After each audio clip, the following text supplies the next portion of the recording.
ფოთის 15-ვე სკოლამდელი საამზელო დაწესებულება ზამთრის სეზონისთვის მზად არის.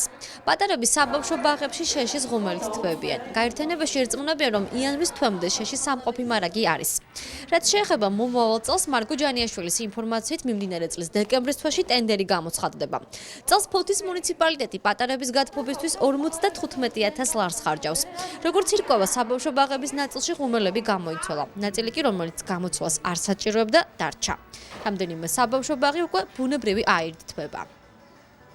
არის ბაღები, სადაც მოხდა გაზიფიცირება და ეს არის მესამე სკოლამდელი სამგზელო დაწესებულება სამეგრელოს ქუჩაზე. მეშვიდე ბაღი ჩაბარდება 14-ში ფაზისობის დღეს, იქაც გაზიფიცირება მოხდება.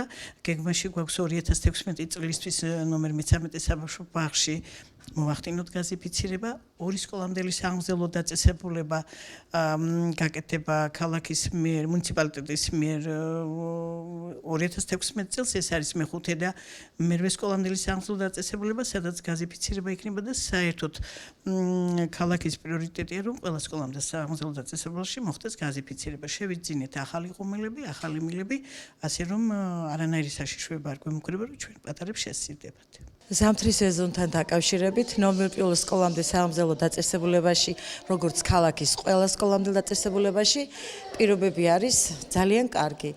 მომარაგებული ვართ შეშით, მომარაგებული ვართ ღუმელით, ყველაფერი მომზადებული გვაქვს, ასე რომ ყველანაირად უპრობლემოდ ხვდებით ზამთრის სეზონს. სკოლამდელი საამზელო გაერთიანება 2015 წელს ადგილობრივი ბიუჯეტიდან 2 მილიონი ლარითაა დაფინანსებული.